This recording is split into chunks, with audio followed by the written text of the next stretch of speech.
A disease is considered any combination of signs and symptoms that can cause an abnormal change in the physiology of one or more areas of the body. Diseases are classified as either acute or chronic and can either be acquired, such as a common cold or the flu, or be inherited, such as Huntington's disease. The etiology of a disease refers to its cause. In other words, any factor associated with the development of a disease is considered its etiology. In the case of periodontal disease, its etiology or cause is bacterial buildup, often referred to as biofilm, in the gums or gingiva, which then can cause inflammation and detachment of tooth or surrounding structure. Is often caused by poor or lack of oral hygiene. The pathogenesis of a disease refers to how the progression of the disease starts. In periodontal disease, the etiological factor is the biofilm. However, the sequence of steps related to the full diagnosis is the inflammation caused by the buildup of bacteria, which ultimately leads to the tissue detachment and destruction of bone and connective tissue. Symptoms refer to the subjective complaint or concerns of the patient. For a patient with periodontal disease, one of the symptoms can include pain or sensitivity. A sign, however, refers to the objective manifestation of the disease. In periodontal disease, that can be present in the form of swollen gums, gum or gingival recession, and loss of teeth and loose teeth in very advanced cases. Although periodontal disease is not considered a syndrome, it is important to note that a syndrome is referred to as an array of signs and symptoms which often present themselves with the same disease or are often in association with the same disease. Additionally, complications refer to adverse outcomes of a disease, which can lead to other signs and symptoms to present themselves and can harm other parts of the body.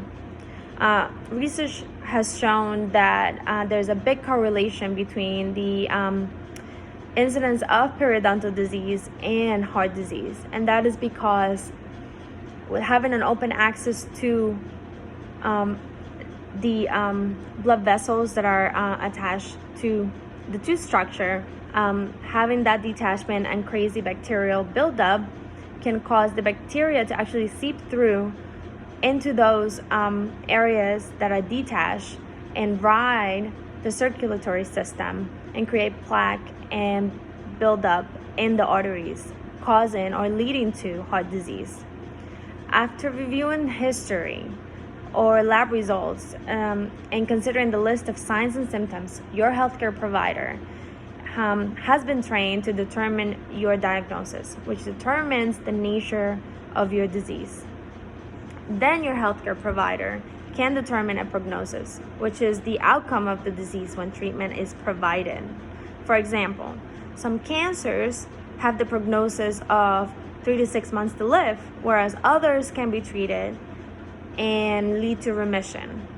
It all depends on how aggressive and advanced or whether proper treatment is available.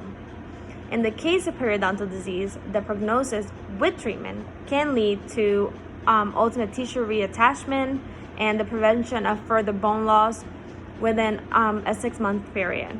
The treatments include frequent deep cleanings or scalings and root planings with the delivery of antimicrobial agents right into the sulcus of the gingiva.